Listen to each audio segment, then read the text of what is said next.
Good evening, and welcome to the Hollywood Babylonians.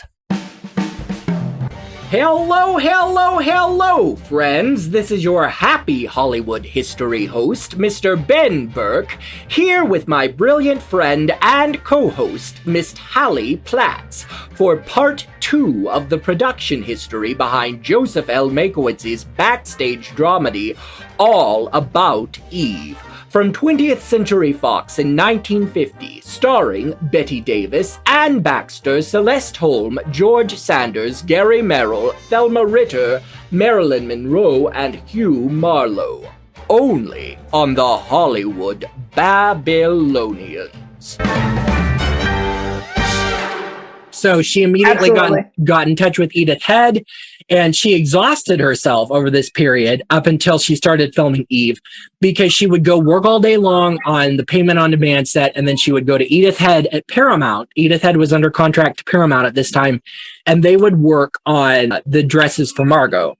And Edith said that she designed, what she did is she designed, like, for each of the scenes, she designed a series of sketches, and Edith would put her favorite sketch on top, and then she would put them all around the room. And she said Betty would come into my office, and then nothing flat, she'd swoop around the office and have the sketches picked out that she liked the most. And then that's what Edith Head designed for her. There's another Edith Head story coming up.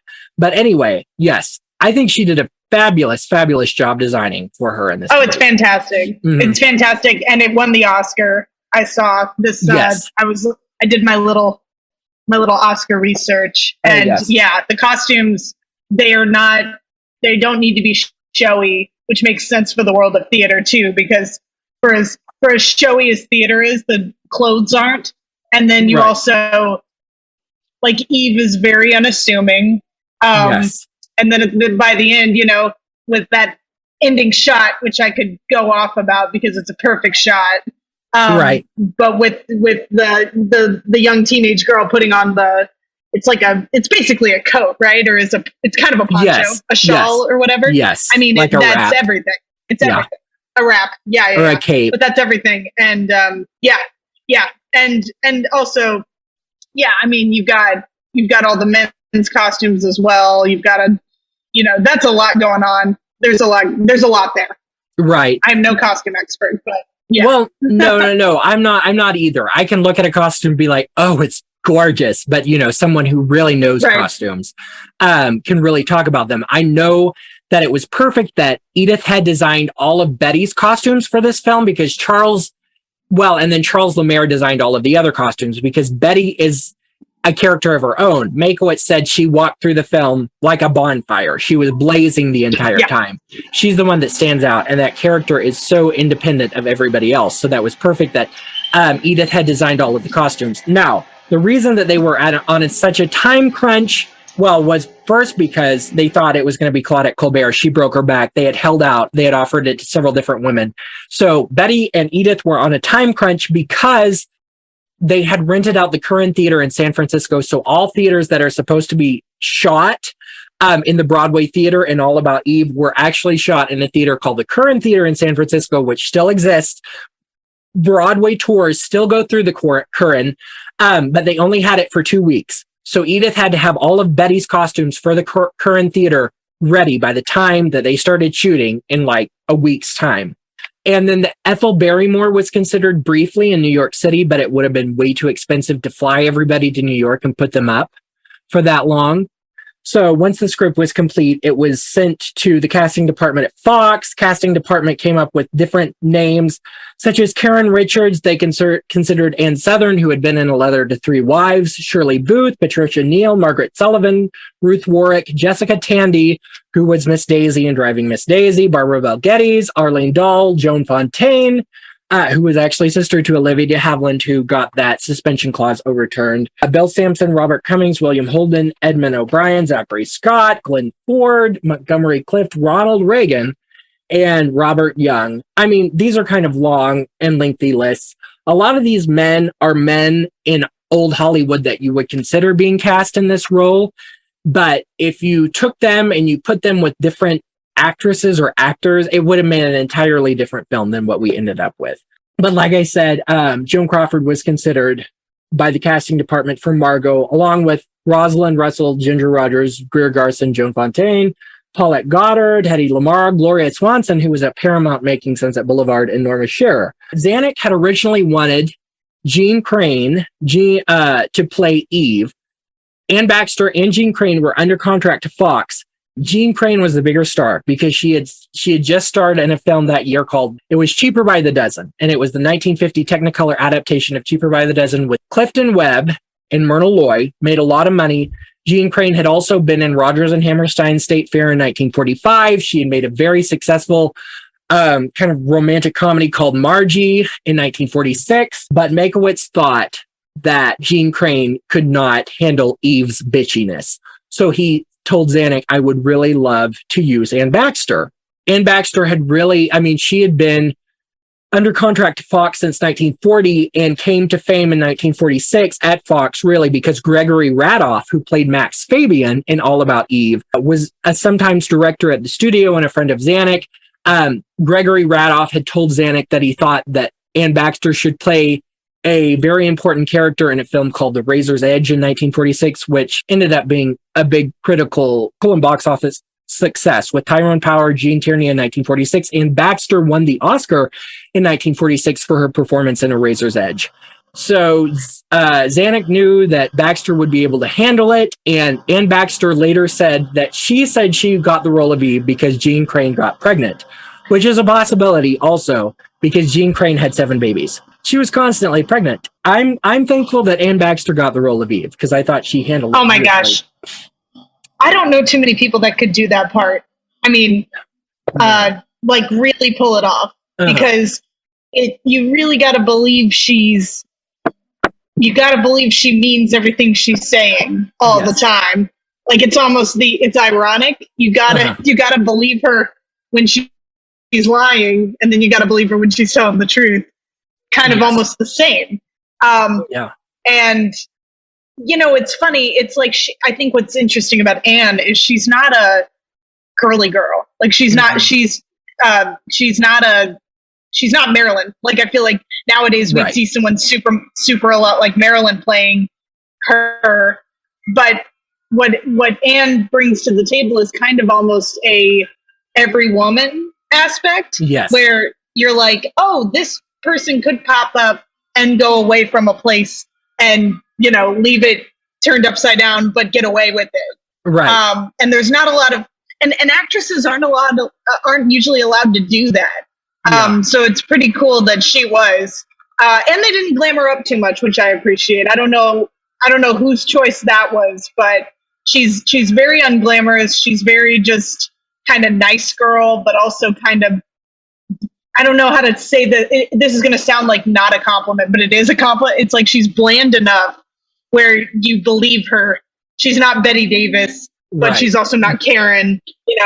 There's a lot there. She's doing a lot of work. Well, yes, she's doing a lot of work. That wardrobe, like you said, they didn't glamour up as much as like Margot or Marilyn.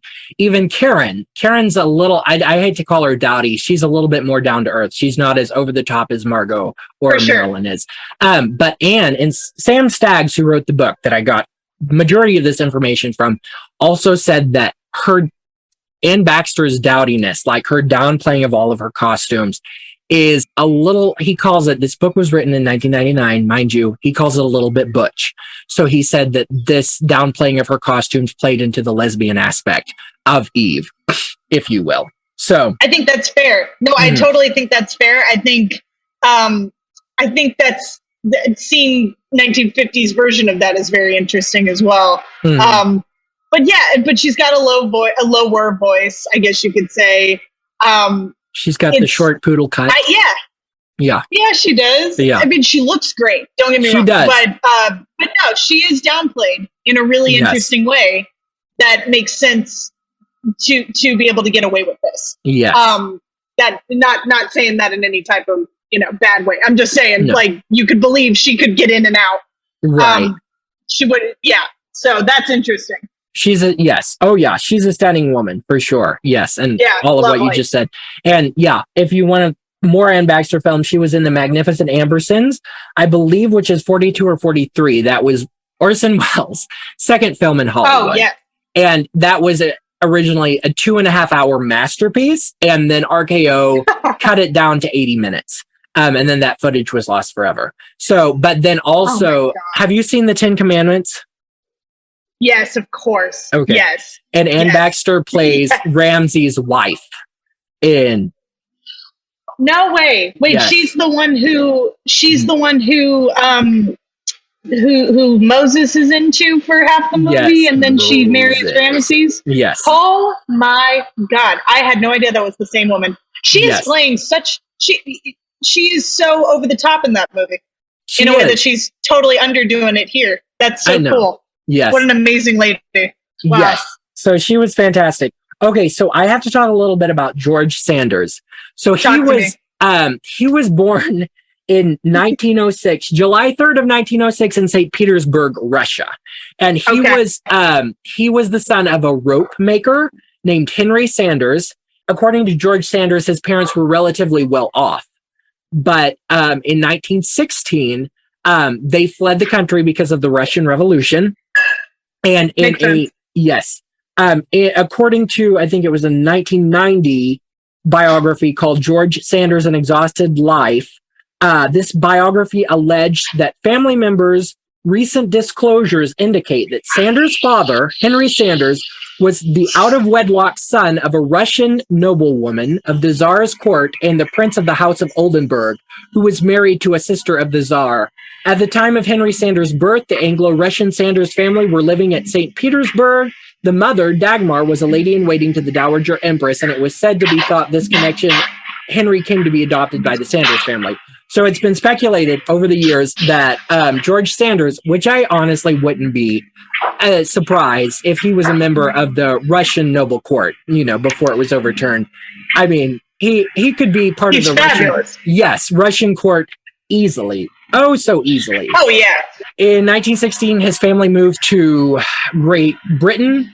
And then when he became of age, he went to South America. He managed a tobacco plantation. Then the Depression happened. It ruined him financially. He went back to Great Britain. He worked in an advertising agency. And the secretary at the advertising agency in Great Britain, who was an aspiring actress, suggested that he take up acting as a career, which he did. And that's how he landed a contract at Fox in Great Britain, which finally got him to Fox in Hollywood. But that actress that encouraged him to become an actor was Greer Garson. No way. Greer Garson. Have you heard of Greer Garson before? Oh my God, yes. Okay. Yes. Of course. One of MGM's biggest contract stars in the 1940s. I thought that was amazing. Yeah, but that's incredible. Good. I'm glad she made it too. Yes, I know. They both made it. Isn't that wonderful? Little bit about Merrill and Davis. Gary Merrill and Betty Davis met for the first time on the Fox lot. The Sunday before they started shooting, they had to do a screen test together. And what happened was Gary showed up. Betty was being gone over a million times by the makeup people because they thought she had too many lines, too many wrinkles. And he said she was just taking it like a champ. And he said not many people would want to show up here on a Sunday for a screen test. And she said, well, for a part this good, I would show up, every single day and every single night. And he said he was impressed by that. He said, here is a lady who would fight dragons. And so Betty Davis pulled out a cigarette because she's just constantly smoking. And she waited several minutes. Yes, waited several minutes looking at him. And she finally said, aren't you going to light my cigarette? And he said, well, Bill Sampson would know better than to light Margot Channing's cigarette. And she said, you're absolutely right. So from then on, Gary Merrill said he walked around with a heart-on for the entire filming of Eve. So they just fell madly in love with each other. I know. Throw your hands up. As they should. Kind of icky. Their chemistry. No. Yeah, icky, but oh my God. Okay, but sorry, I'm just thinking of the movie. Yeah. I'm a bad person like that, but their chemistry is fire.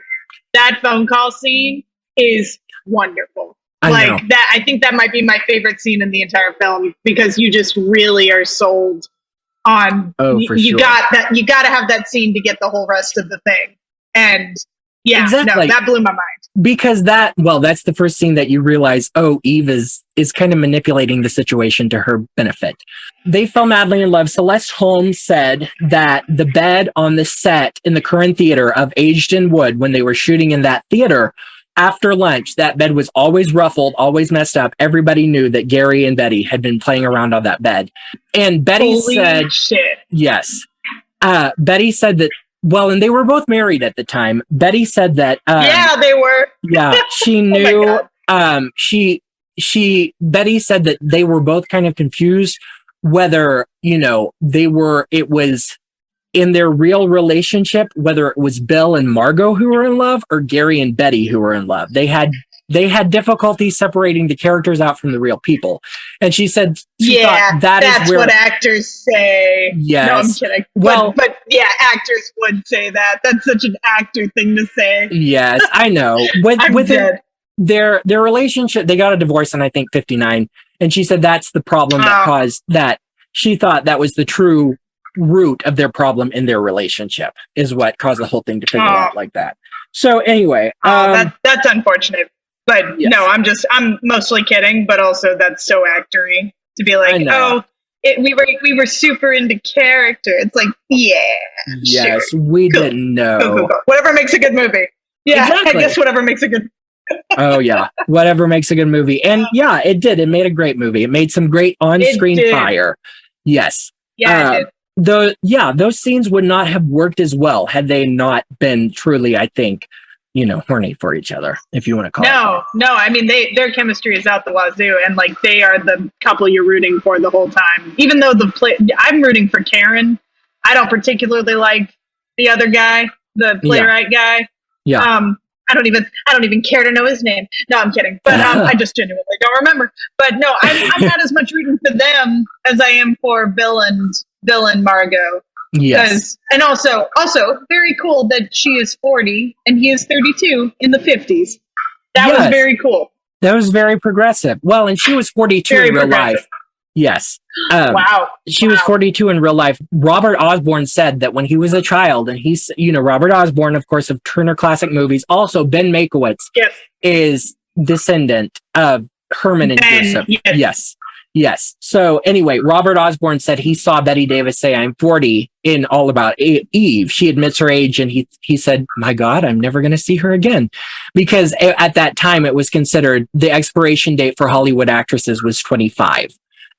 By Hollywood executive standards. I have notes on all of the cast except Hugh Marlowe, who played Lloyd Richards. The only thing I know too much about him, he never rose to fame as the other people in this movie really did. He was just a contract star at Fox. He got $750 a week compared to Betty Davis's $130,000 for the 12 weeks that she worked on this picture. So, he was considered very, very low grade compared to Betty Davis.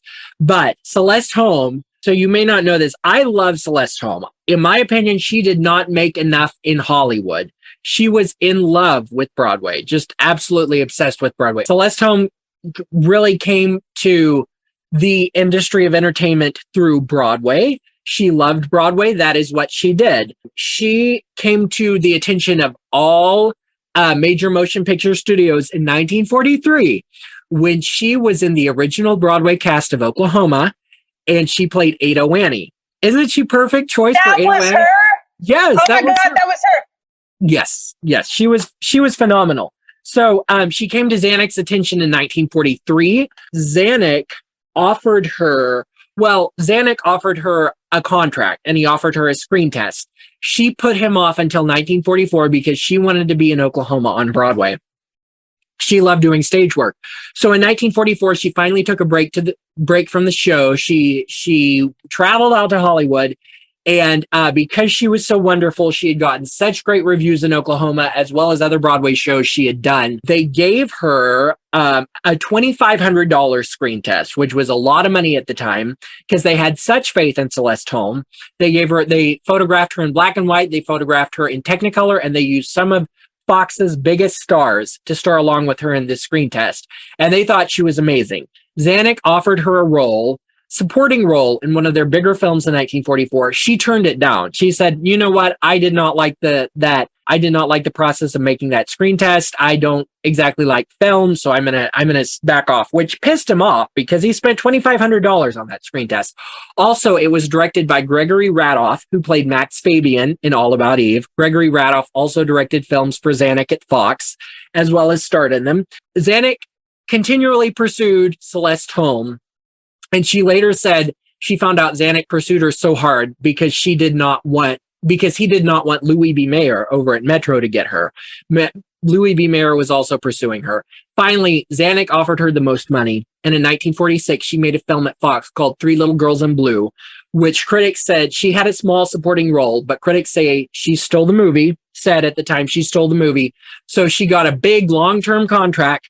They found out, Zanuck and Holm found out very quickly, they did not work well together. According to Celeste, Zanuck loved girls that would just say yes when they were told what to do by a man. He did not like women who would, question him at every turn, question his choices at every turn and be like, hang on, that's not going to work for me. We're going to have to make a compromise here.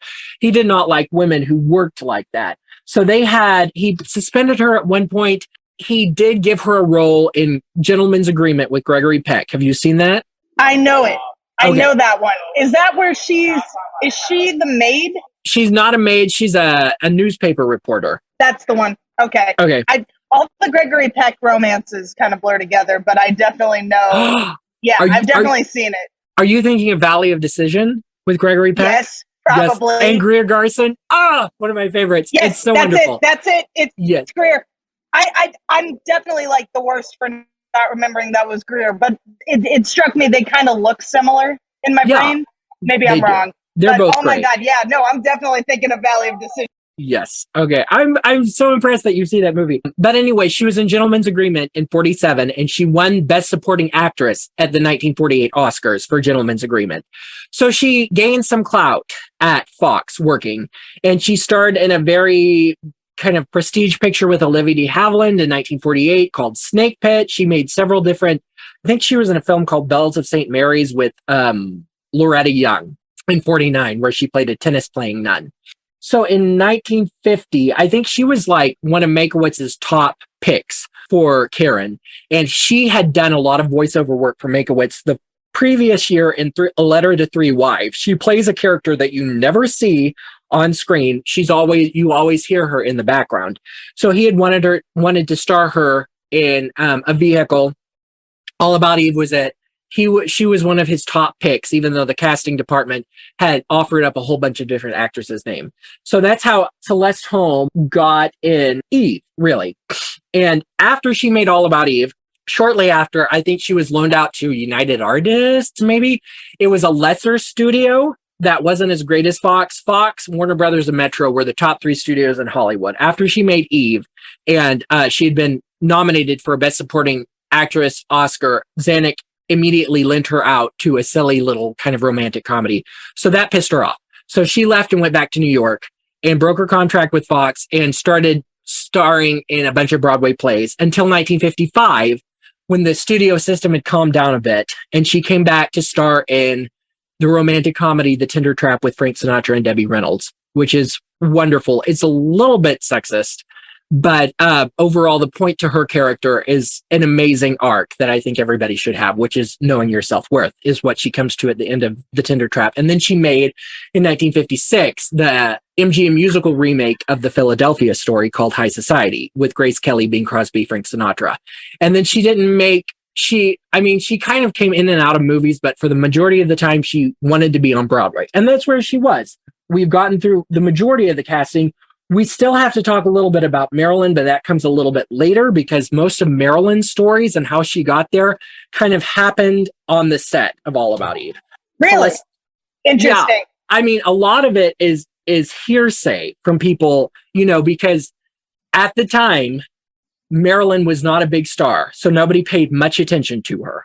And so later, after she died, when people were interviewing them about like Marilyn on the set of All About Eve, people were racking their brains. And so what came up was a whole bunch of hearsay of like different stories from the set, different stories of how she got the part, how she acted, who she slept with, you know, all different parts like that. So we'll get to Marilyn. Wow.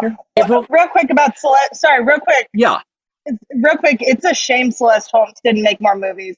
She is fantastic. That is not an easy part. That is a weird, thankless part in a way, because she's almost just got to be the nicer person surrounded by all these evil people. Yes. But she plays it. I mean, she's got such dignity, especially since she has the least amount of status within the group. Yeah. And you are with her the entire time. Like Karen is a great role because of her. On Monday, April 10th, Gary Merrill, Celeste Holm, and Hugh Marlowe flew to San Francisco from LA in Daryl F. Zanuck's seaplane. Bette Davis arrived by train with her daughter and her daughter's governess in tow. We'll talk about the governess in just a little bit. Thelma Ritter flew in from her home in Queens, and Baxter arrived late that night because she was spending time with her husband, John Hodiak. John Hodiak was a lesser-known star. Really, the only thing I've seen John Hodiak in is a 1946 MGM musical with Judy Garland called The Harvey Girls. He plays her love interest. And George Sanders with his wife, Zsa Zsa Gabor, and Marilyn flew in on a flight from LA to San Francisco to be in the Curran Theater. Do you know the Gabor sisters? Have you heard of them before? I totally have. Okay. I definitely have. Yeah, but definitely jog my memory. Eva Gabor, Zsa Zsa, there were three of them. One of them did not rise to... of course. Yes, rise Eva, to the... of course. Eva, who was... You've seen The Rescuers. She was... Yes, The Rescuers and Green Acres. Yes. I was going to mention Green Acres, but I was like, I don't know if you've seen that. Eva was I know Green Acres. Oh, yeah. Classic. Love Green Acres. With Eddie Albert. It was a TV show from the 1960s, but Eva was Zsa Zsa's sister. And Zsa Zsa at the time, Eva had started making movies and she was on her way up. Zsa Zsa was George Sanders' wife at the time, and she was jealous of Eva. And this was before Zsa Zsa had her teeth capped, had dyed her hair blonde, and had her nose fixed. So in 1952, she made her film debut in an MGM musical with Katherine Grayson and Howard Keel called Lovely to Look At, which was a Jerome Kern musical that was based on the film called Roberta. I think it had been on Broadway for some time. Anyway, she had not made her film debut yet. Zsa Zsa said, I had met Marilyn Monroe in the commissary at Fox and noted that she was extremely adept at wiggling her ass and batting her eyelashes. On the plane to San Francisco, I had the window seat, Marilyn the aisle, with George appropriately sandwiched in the middle. Marilyn spent most of the trip batting her eyelashes at George, who turned to me when we were alone and said, with a mixture of sympathy and pride, "Poor girl, she has it bad." "George," I said in a fury, "don't flatter yourself. She's having sex with everybody," which was a bit true. So that night, after they arrived at the hotel, Gary Merrill had everyone for drinks at the bar. And then after drinks, Zsa Zsa said, later that evening, I was able to prove my point. Our hotel suite was right next door to Marilyn's, and I took George aside and said, why don't we keep our door ajar tonight and watch how many men go into Marilyn's room? George agreed and watched with me as 4 different men from the movie's crew, each in turn, visited Marilyn's room and made love to her. In response to this, after Marilyn heard that Zsa Zsa had said this, she said, people had a habit of looking at me as if I were some kind of mirror instead of a person. They didn't see me. They saw their own lewd thoughts. I call that networking. I don't know about you. No, I'm kidding. I'm totally kidding. I know. I just feel sorry for her. That's amazing. I know, but she was sleeping with every man on the crew. Anne Baxter said that she worked with the film before Eve. Anne Baxter had worked Western comedy called Ticket to Tomahawk. And this was before Marilyn had made her 3 big films in 53, Niagara, How to Marry a Millionaire, Gentlemen Prefer Blondes, that catapulted her to the top. And Anne Baxter said that she slept with every man on the crew. She was constantly with a different man on the crew, it's like, well, she didn't have any self-worth. She was alone. Makowitz said she was the loneliest person he had ever met. She wasn't lonely. She was just alone. I mean, she probably just was trying to, context. But, she was probably just trying to keep her job, as sad as that is. Yeah. Like, she was literally no one. She had the hot girl role of the movie. She's right. probably just trying to keep her. She's probably just, unfortunately, she was probably just like trying to keep up her brand, which is so shitty. But like, that was the time, and I can't fault her for that. And all these other women, they already made it, so of course they can say things. But it's what the movie's about too. So it's kind of funny that they're also commenting on it. It's like, you're making a movie about this. Like, exactly. But yeah, I know. Man. Also, probably something that hasn't changed much. Unfortunately, not. It's true. It's about who you know. It's not about what you can do, but it's about who you know and who you sleep with. Honestly, it is though. Yeah. It is though. No, yeah. So I'm not trying to laugh. It's just so you hear these things in the books of old Hollywood, and then you're like, oh shit, that actually happened, and it's still happening. It's wild. It's unfortunate. Okay, so I did want to talk about. So Bette Davis and Celeste Holm played best friends in the movie. Supposedly they were best friends. Kind of an unlikely pair, in my opinion. But Celeste Holm said party that they had in LA before they all went out to San Francisco. She had met Bette Davis for the first time. She said, I am such a fan of your work. I am looking forward to working with you. And Bette Davis said, oh, I am too, for sure. She was very cordial to her. On the first or second day of shooting, Celeste Holm had walked into the Corinne Theater. Everybody was there. She wasn't late. She was just, the last star to arrive. And Bette Davis was already there. And Celeste Holm said, good morning, everybody, because she was a very chipper and positive person like Karen Richards. She said, good morning, everybody. And Bette Davis went, shit, good manners.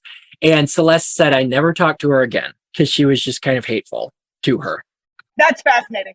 That is so interesting. But Marilyn Monroe finally said later to Joan Collins. Joan Collins made, Joan Collins from Dynasty. Of course. Yes. Joan Collins was a young female star, contract player at Fox as well. She made a film in 1955 called The Virgin Queen with Bette Davis, where Bette Davis played Elizabeth I. Marilyn Monroe said to Joan Collins, that woman hates every female in town. And that's kind of how she treated the majority of people. She got along well with Anne Baxter and Thelma Ritter. She got along well with Olivia de Havilland. She did not get along well with the rest of her co-stars, really. But you said her and Celeste were best friends. In the movie, they're supposed to be best friends, but not in real life. Oh, Yeah. That's a little disappointing. They seem like they'd be friends. Well, Betty said, though, later that she said Celeste was absolutely perfect in that movie. She is what they needed. However, Betty and Gary, once they got together, started to gang up on everybody else. They took delight in making fun of everybody and running their own popularity contest, which was unfortunate. And she said, Celeste was kind of the butt of a lot of their jokes. So I'm dead.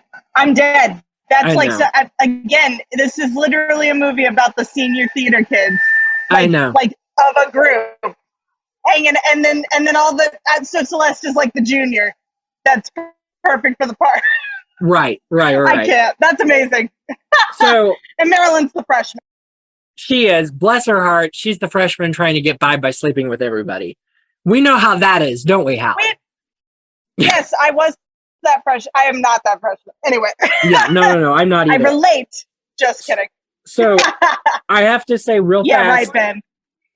No. I didn't sleep with anybody in college. But me neither.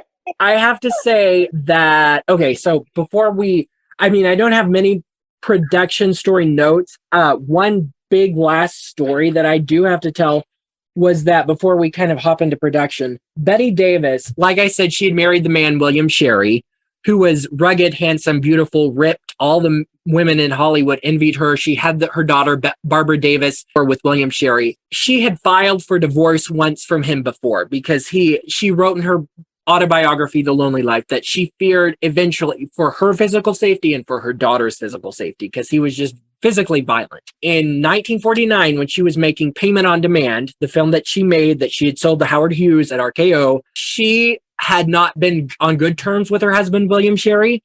And on her birthday, everybody on the set threw her a birthday party.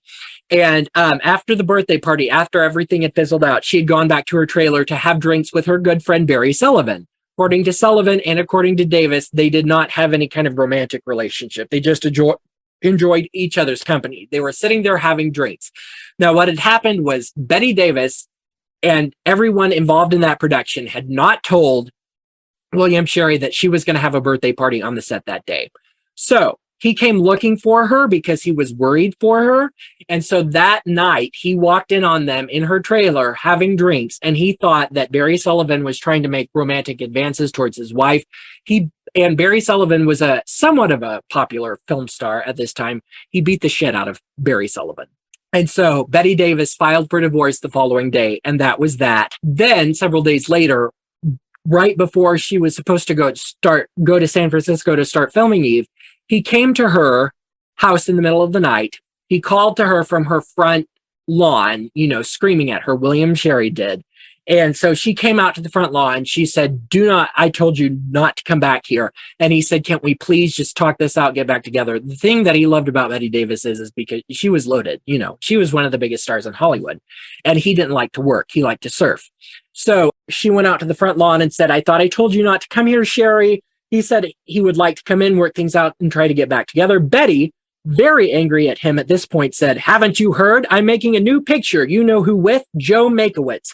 He's a real man. He's a genius. He makes a living all his own. Sherry got very angry when he yelled this at her, and he said, shut up. And she ran inside her house and locked the door while Sherry tried to beat down the door. Davis continued to scream threats and abuse at him through her front door for a very long time. Eventually, Sherry slunk away emasculated. So for the better part of an hour, she stood at the door screaming threats at him while he tried to break down her door. And eventually, he just walked away, broken soul of a man as he was. Then she didn't sleep that night. Her throat was very sore from screaming. So then several days later, on the very first day of shooting, when she woke up, she woke up really without much of a voice. She had a little bit of a voice. She didn't have much. So a specialist said, it's nothing permanent. Don't worry about it. Just rest your voice for a day or two. She went in to see Makowitz, and she said, what am I going to do? Makowitz said, honey, we're going to keep it. It's the whiskey-throated voice that Margot should have, a bourbon contralto. Betty said, now I sound like Tallulah Bankhead, and Joe cautioned, don't admit it. And one more thing, even when your throat improves, I want Margot to sound like this. Can you keep it up for a month? Which she did. I mean, honestly, at this point in Broadway, it makes sense to me in Broadway's theaters at this point because they did not have microphones, and she had to project so much every single night, 8 shows a week, that she would have a very deep-throated, husky voice, so that's what she did. And I didn't even realize it until I read it in the book, and then I rewatched the movie, and I was like, oh, her voice is several registers lower than it normally is. You know who Tallulah Bankhead is? I feel like I know the name, but I don't know her. But I just want to say that's how I know Bette Davis's voice. Like, I only know Bette Davis's voice as super deep and husky. So yes. That's incredible. That's not a real voice. Vocal training, underrated in terms of acting. Well, underrated. She had to have some sort of vocal training because she was a chain smoker, and I feel like that boy, that takes my voice away. Smoking, underrated in acting. Yes, we should do more of that. Yeah, we should. Yeah, makes it better acting. I know, it makes your voice deeper and throatier. Okay, real fast about Tallulah Bankhead. She had been a big star on Broadway. She had been in a lot of pre-code films in the late 20s, early 30s. She had been a star then, and a lot of big hits on Broadway. By this time, her star had kind of fizzled out, and she was like hanging on by a thread. But she was kind of known like as a Gertrude Lawrence character, a lot of big zany costumes, a lot of makeup, smoking long cigarettes, lots of drinks. Her personal assistant said that most of the time she was high on cigarettes, Coca-Cola, and cocaine. She was just that type of eccentric person. And when Edith had started designing the costumes for Margot Channing, she said she pulled out every sketch of Tallulah Bankhead she could find, because when she read the character of Margot Channing, she was like, this is Tallulah Bankhead. Tallulah Bankhead, I think today, most people don't realize, like as theater people, we go, darling. And that is what Tallulah Bankhead was known for. She called everybody darling. How are you, darling? So there was a toothpaste, I think it was a toothpaste commercial in 1949 that referenced Tallulah Bankhead, and they did not get her permission. And she sued that, I think it was Procter and Gamble, NBC, and CBS. She sued their pants off because they did not get her permission. So every reference to Tallulah, he wanted to keep undercover because he was afraid that Tallulah would sue their pants off. Tallulah's two biggest hits on Broadway were Dark Victory and The Little Foxes. And both of those characters Betty played on film to great critical and box office acclaim.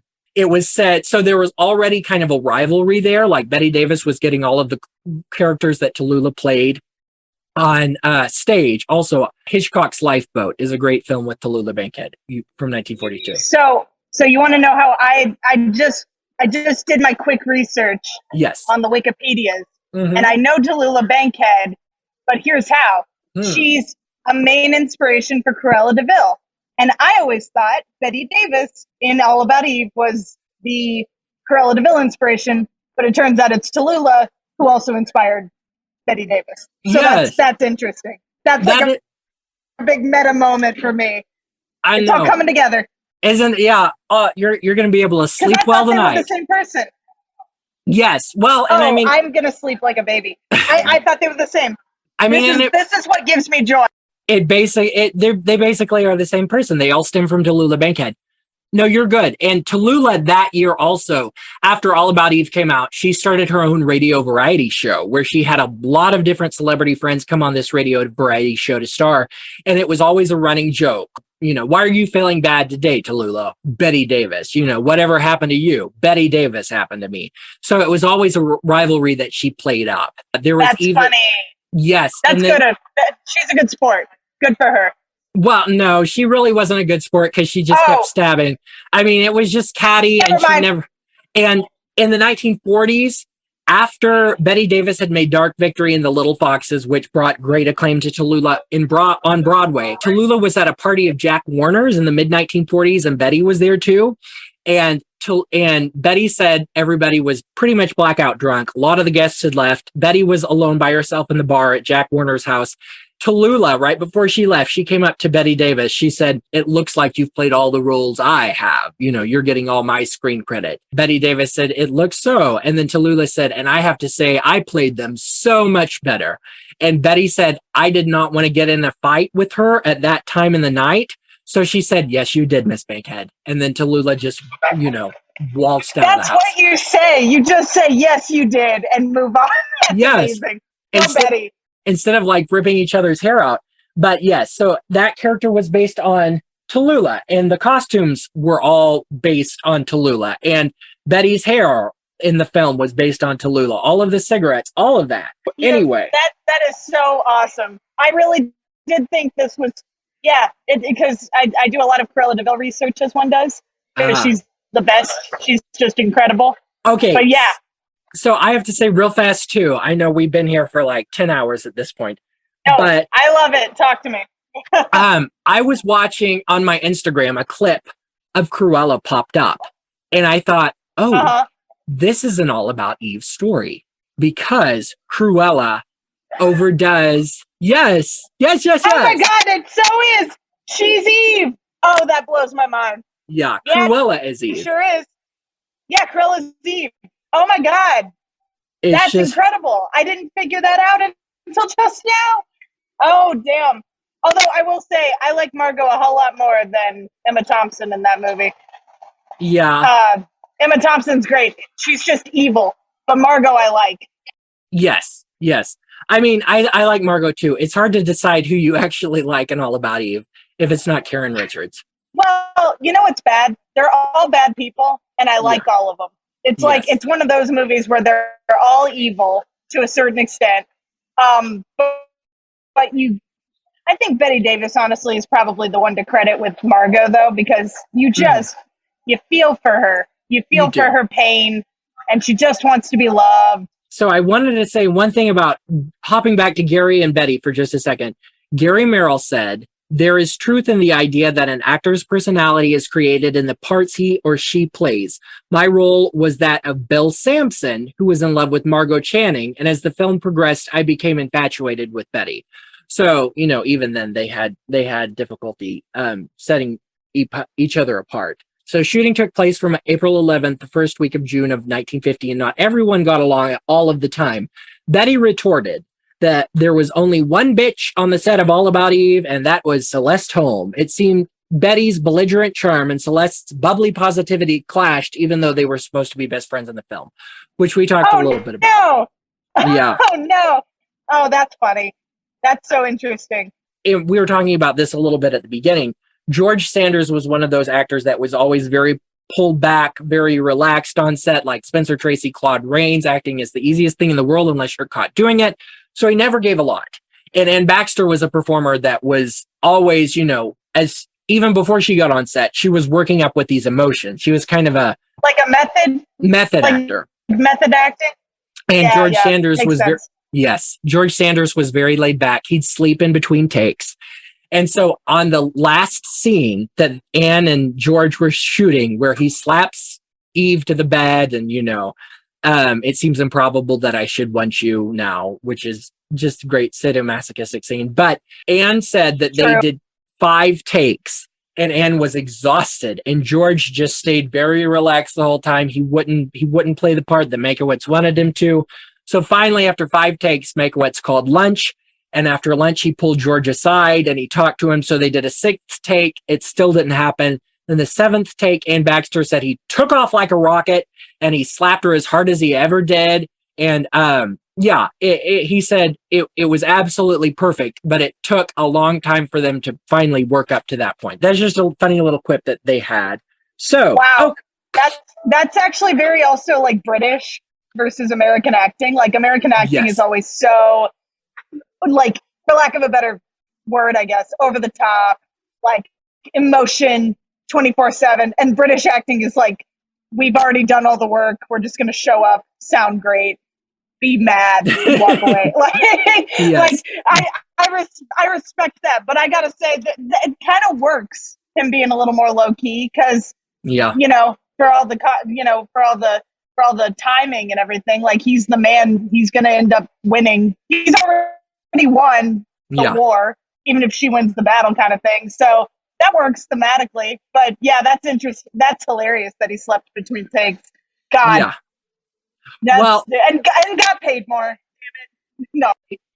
In this book it lists I know Betty Davis got the most. It lists how much each of them got. I can't remember if he got more or less than Anne. I think he might. Interesting. Okay. I think he might have gotten a little bit less. Anyway, I know Hugh Marlowe, who played Lloyd, the writer, got the least of anybody else on that. Well, no, Marilyn got $750 a week. Marilyn got $500 a week. So Marilyn got the least. Okay. Yeah. But she was working. But he should get paid less. Yes, but Marilyn was working harder. True. He was. Yes, she was. Yes, she was. Yes. Marilyn had an agent. Karina Longworth has, you must remember this podcast, which does a fantastic job of covering the life of Marilyn Monroe in her short rise to fame and then death. I know she got married at a very young age. She started modeling. Her husband went off to fight in the war and he came back. They got a divorce. It wasn't a good marriage. She caught the attention of one of the top agents at William Morris Agency. William Morris Agency was one of the top agencies in Hollywood at the time. Marilyn caught the attention of Johnny Hyde, who was one of the biggest agents at William Morris. He was married, but he was an older, heavy-set man who fell madly in love with Marilyn. He got her a contract at Fox. Zanuck, after several short little tiny roles in the late 1940s, fired Marilyn because he said, "You do not look photogenic." And so then Johnny Hyde, but then Johnny Hyde paid for Marilyn to have plastic surgery. And so if you look at photos of Norma Jean and photos of Marilyn Monroe, the face looks different. The face is a little bit rounder as Marilyn. It looks more like a pink, fluffy cloud than Norma Jean. So Johnny paid for her to have that.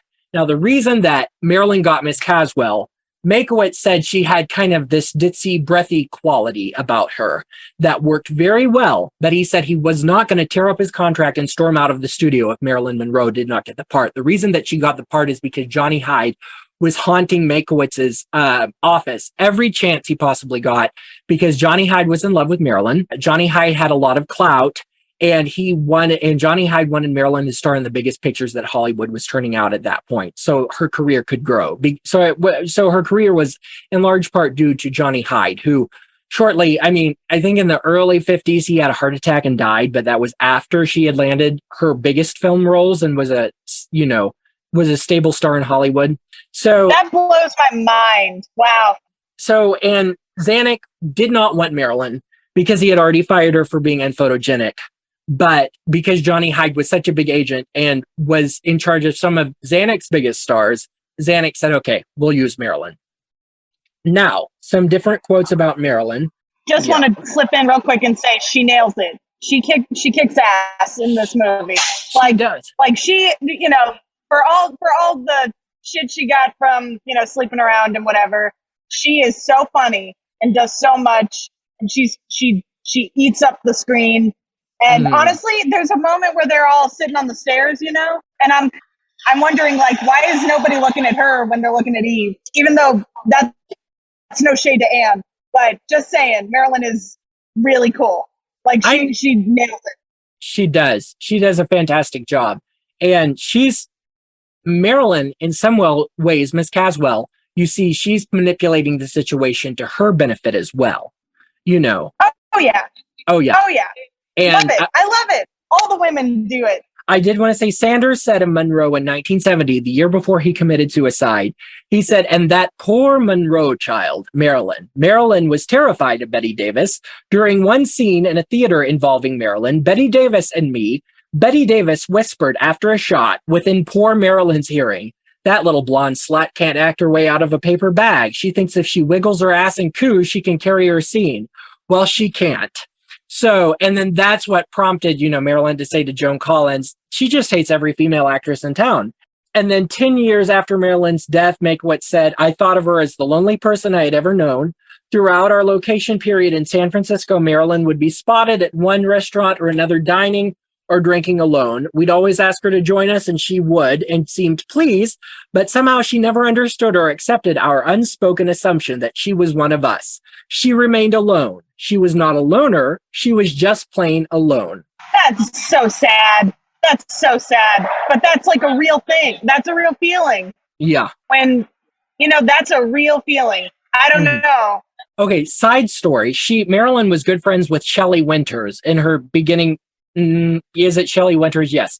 So Shelley Winters and Marilyn kind of came up in the same time. Shelley Winters was in A Place in the Sun. She was in the Poseidon Adventure. She was in a lot of big films during the Golden Age. Shelley said that she and Marilyn shared an apartment in the early days of Hollywood. Shelley had a father who would come and help her, like if her car had trouble, if, they had trouble with plumbing, if they had trouble with the landlord, Shelley's father would come and help out Shelley and Marilyn. And Marilyn said more than once, I wish I had a father to come help me out with stuff. So she was just completely and totally alone. She had been brought up, I think, by an aunt or a mother, and her aunt and mother's friend, and they eventually went away. So she was just, she was doing the only thing she knew what to do was to model and to sell herself to get somewhere in life. It's very sad. And I mean, you can't talk about this film without talking about Marilyn Monroe, because she's a very important part of it, even though Betty Davis. No, I thought she was Eve. I mean, I know that's like super naive on my part, but I always thought she was Eve. And I was shocked that she's not a big part. When you hear this film nowadays, the second thing I hear is Marilyn Monroe. First is Betty Davis, which is a big disservice to Anne, for sure. But I mean that is so unfair, and I want to make that clear. But oh yeah, you hear about Marilyn coming in and killing it, but it's a real feeling when you're not accepted. It's just I'm sure she just was like not going to waste anyone's time in a way. Right. Although it's very sad that apparently, the other side of that is the crew and the creative team were probably like, no, come join us. Like they probably really were sincere to an extent. So yeah, that's sad. I am looking forward to the new movie coming out, Blonde. Have you seen it? Yes, I have, and it's NC-17. Yes, it is. NC-17. Yeah, I'm very curious to see to see what it does. I am too. I really can't. I can't wait to watch it. I'm a little bit afraid to watch it because I know every aspect of her life was not a great one. Oh, for sure. Sure. They're gonna go there. But it's good. It's cool. Ana de Armas, big fan of her. So yeah, I'm interested. Lyle Wheeler, who was art director at Fox, he was head of the art department. So he designed the sets, he decorated the sets, all of that stuff.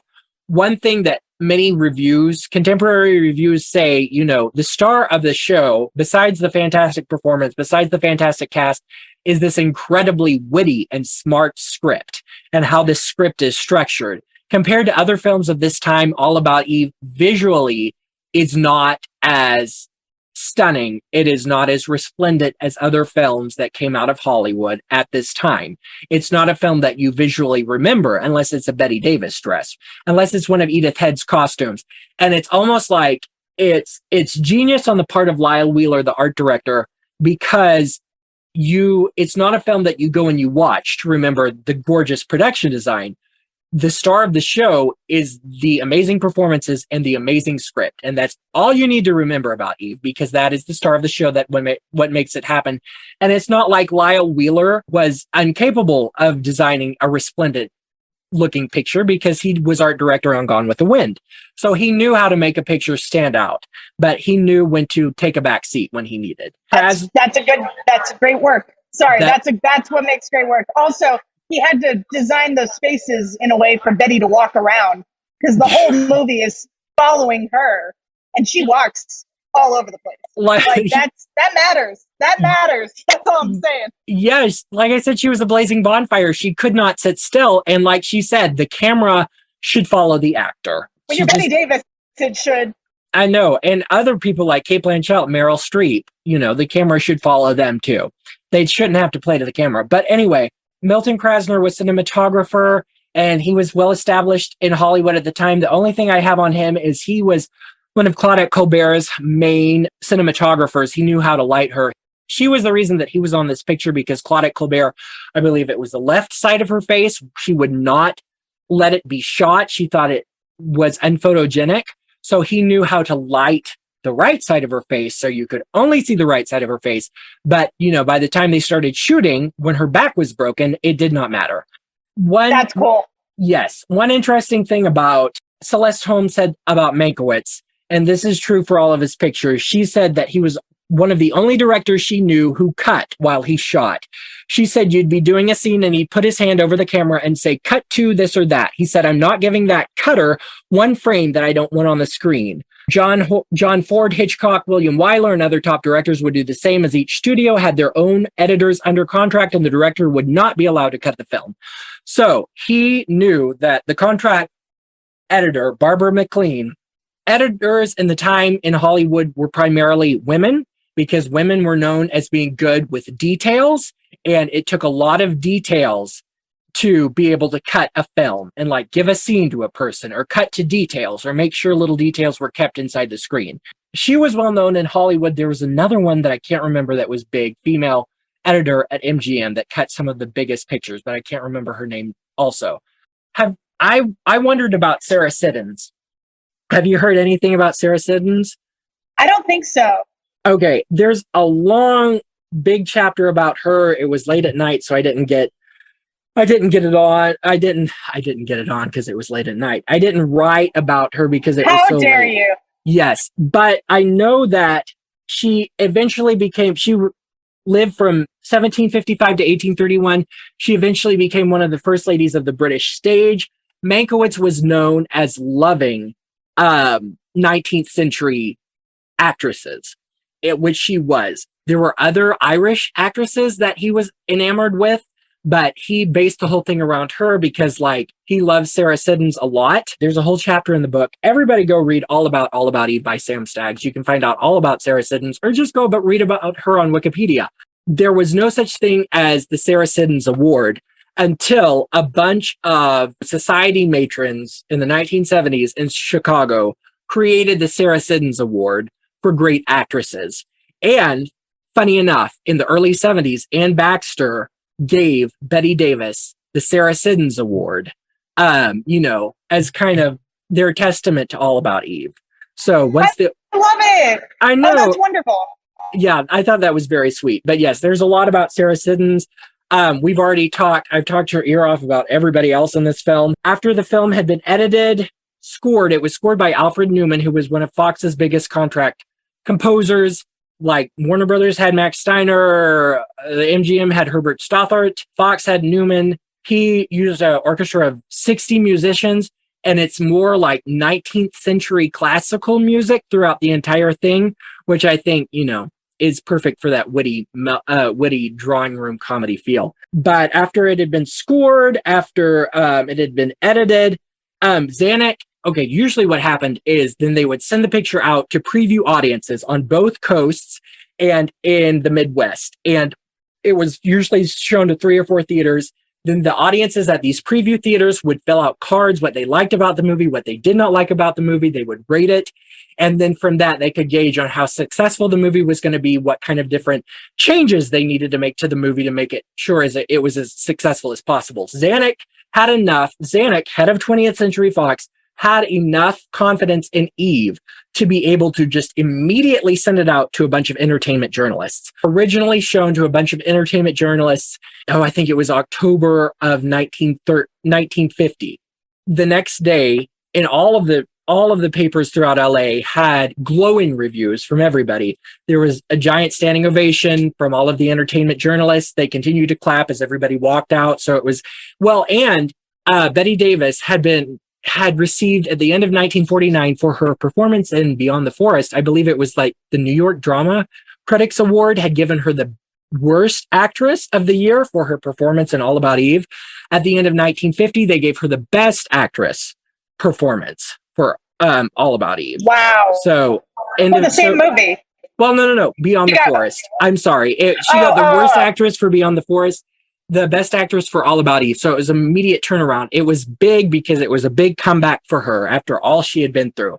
Well, and then she didn't make a whole lot of movies throughout the 1950s, and she never made a big success until she was in whatever happened to Baby Jane in 1962.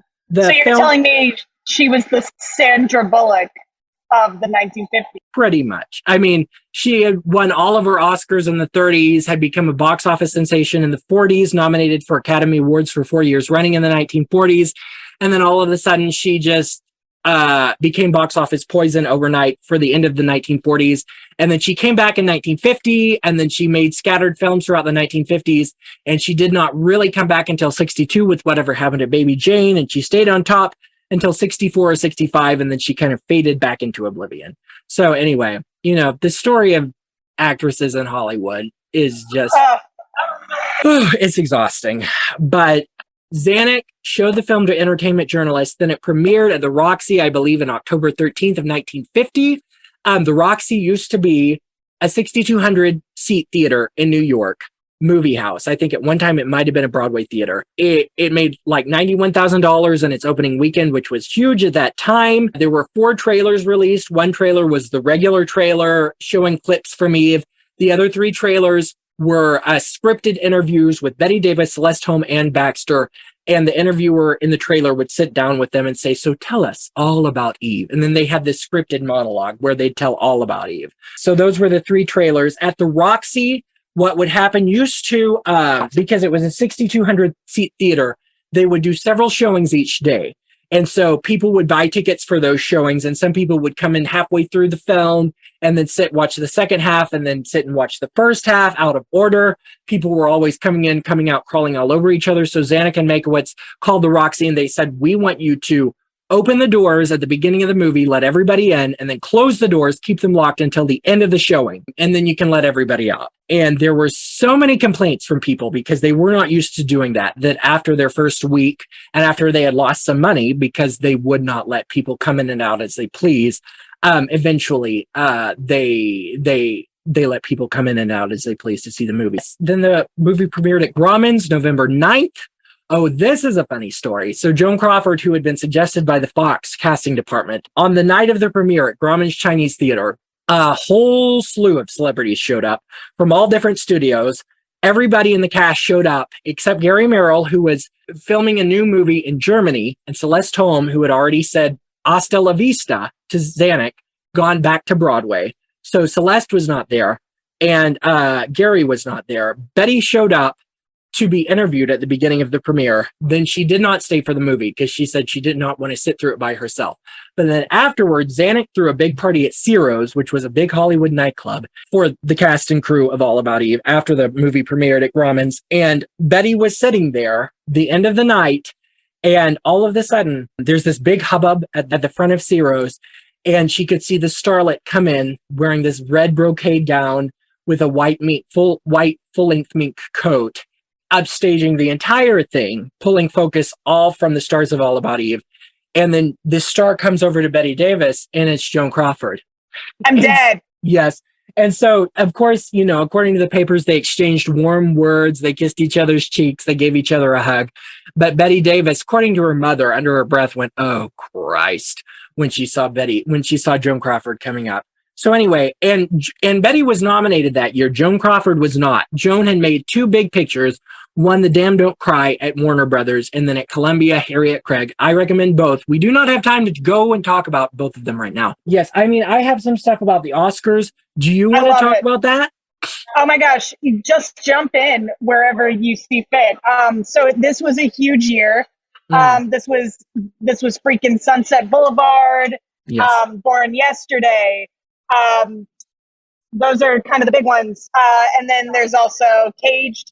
I don't know that one as well. Anna Get Your Gun. Yes. Disney's Cinderella. This was a big year. Samson and Delilah, speaking of Angela Lansbury. Yes. So All About Eve won Best Picture. It was nominated for 14 Oscars. It won Best Director. It did not win Best Actress. So that's a big deal. Yeah. Judy Holliday won for Born Yesterday. But Anne Baxter and Betty Davis were both nominated in lead alongside Gloria Swanson for Sunset Boulevard. And man, what a stacked year. They don't make them like that anymore. That's a stacked year. Have you seen Caged? Because Eleanor Parker for Caged is the other nominee. Yeah. Not all the way through. We could talk about Eleanor Parker. That was right before her contract at Warner Brothers ended, right before she started her contract at Metro. I don't know much about Caged, honestly. No, that's interesting. It's just she's the last one. Everyone else I know a little bit more. Right. No, this is also the year of Harvey. That's a big deal. Yes. And George Sanders was the only actor to win. He won again, but he won against Eric von Stroheim, who plays that director Max from Sunset Boulevard. Yes, which reminded me of producer Max from All About Eve. Right. This is also the year Jose Ferrer won for Cyrano de Bergerac. But he beat William Holden for Sunset Boulevard. Fascinating.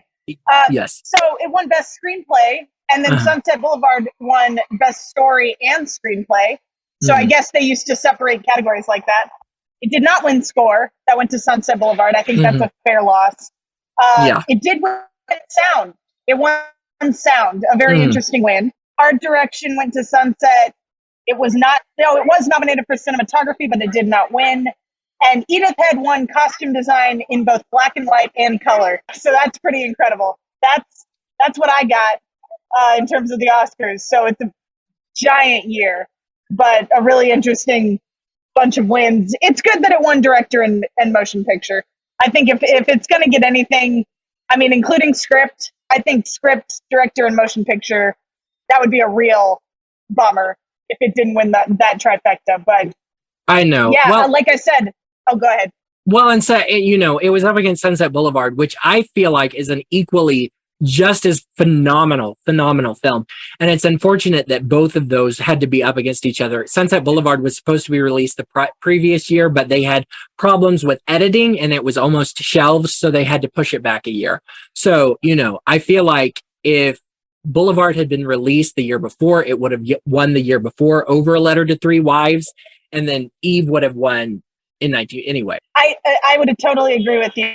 Well, and the thing about that I have read is that the fact that they four were nominated, yes, powerhouse of female performances from that movie. The fact that Anne Baxter was insistent on running against Bette Davis for Best Actress, a lot of people felt like they canceled each other out. Betty and Anne canceled each other out. Celeste and Thelma canceled each other out. So that is why they did not win. Anne said later that she should have run in Best Supporting Actress and let Betty have the lead, and then that way Betty would have won. But and Betty said yes, she should have done that, but she didn't do that. Honestly, she should have. She probably should have.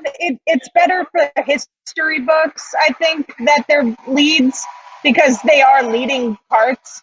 Yeah. But in terms of if they were going to win, I think you're absolutely right. They canceled each other out. And honestly, nowadays, I put it in my notes. If this movie was made today, Eve would be a supporting actress nomination.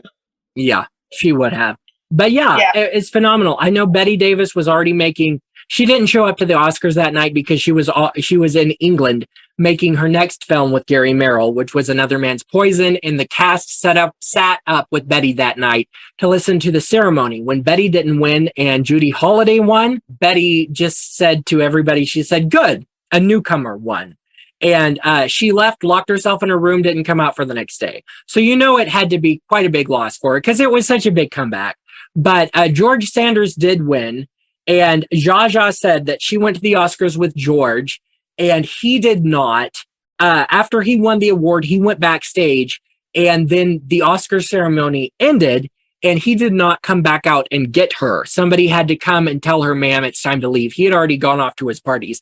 They didn't have a great relationship. I know Fred Astaire was the MC. It was kind of like at the height of the MGM musical. So Gene Kelly hosted. Marilyn Monroe actually gave out Best Sound, and it made $4.2 million worldwide for 1950, which is not spectacular.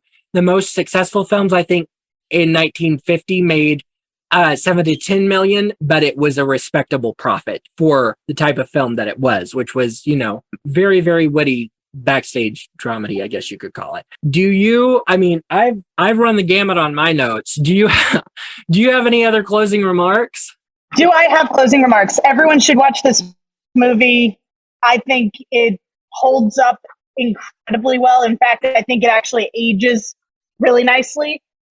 It's, unfortunately, we're still dealing with the sexism and the homophobia and the, heteronormativity issues of the times of the 50s, but just in different ways. But I think it's also, hot take, this is my hot take to end on. More movies should be made about women doing bad things. I think showing the imperfect feminine is the next step in where we're going as a storytelling society, if that makes sense. I'm excited to see where I'm excited to see what's next for talking about, what it means to use femininity to empower, what it means to, use femininity to achieve your dreams. Now, I'm not saying, it has to be being evil, but I think we can learn a lot from Mankiewicz writing this. We can learn a lot from Bette Davis and from Anne Baxter and from Celeste Holmes. We can learn a lot from this, just the amount of nuance in this piece. Also, they don't make movies like this anymore. They really need to make adult movies that are just people talking in a room together. About issues, about feelings.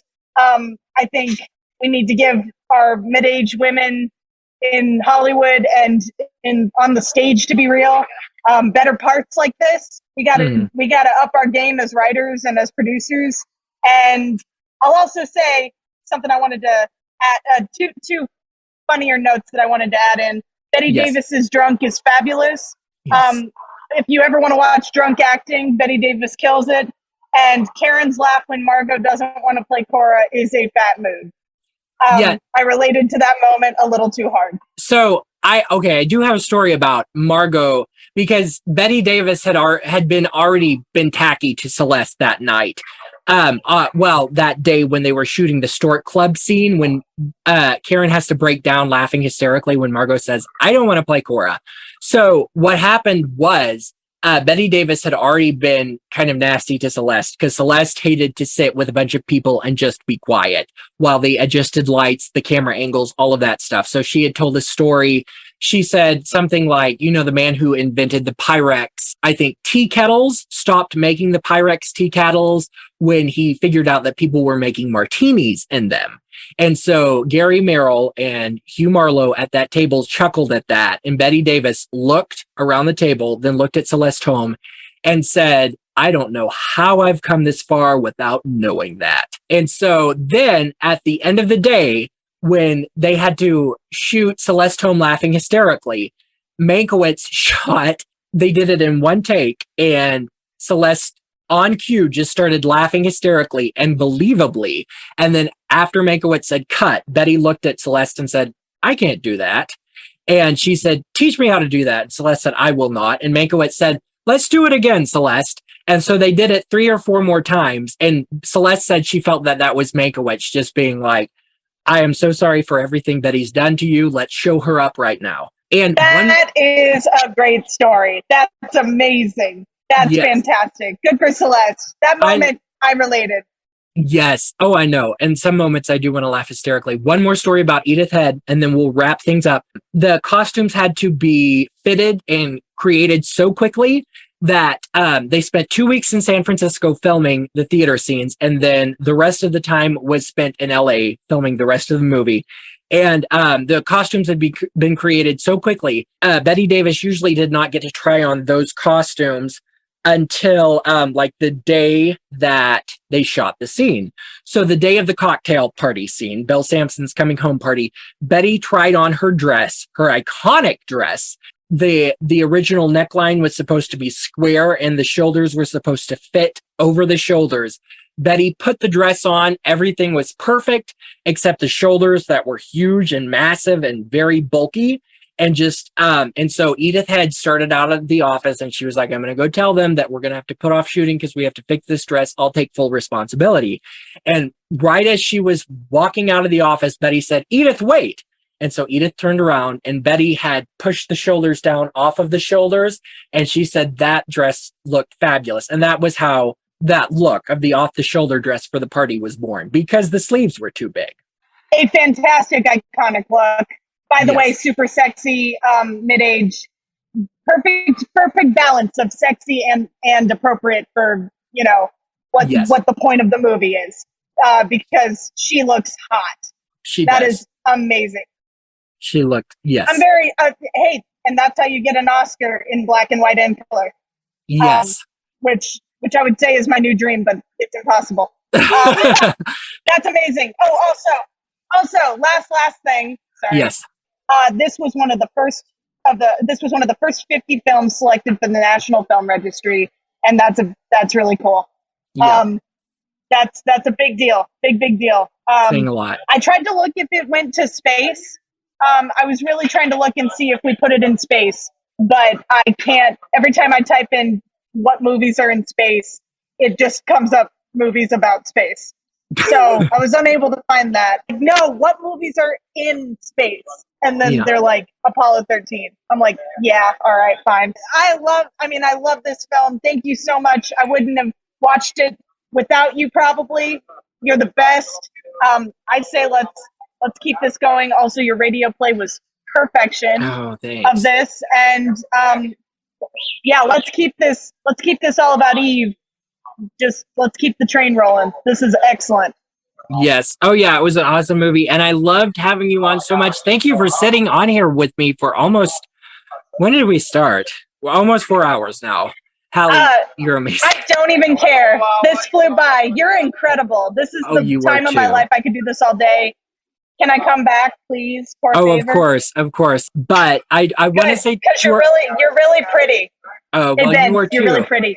You are too. Your acting stuns me, and I just will never be as good as you. Is it working? Like, Hallie, stop it. Oh, okay. Flattery.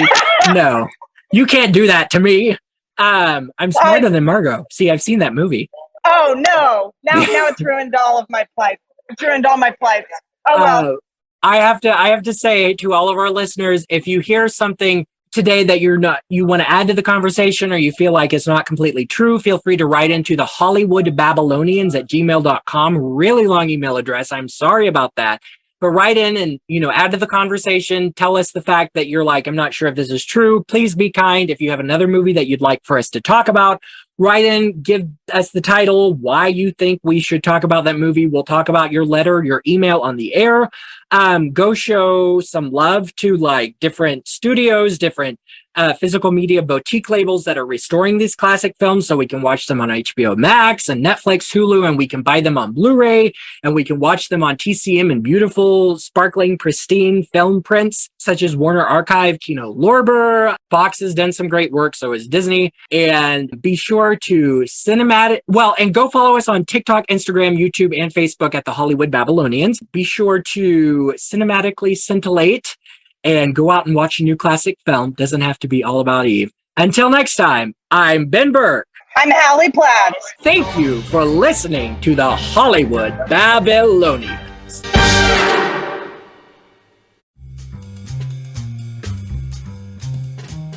You have been listening to the Hollywood Babylonians. The Hollywood Babylonians is produced, hosted, edited, and written by Ben Burke and co-hosted by Hallie Platt. Audio engineering by Andrew Davis, with research by Ben Burke. Artwork by Ben Burke and Jamie Lee. If you liked what you heard today, be sure to follow us on TikTok, Instagram, Facebook, and YouTube at The Hollywood Babylonians for more Hollywood Babylonians content. Thank you for listening and have a good night.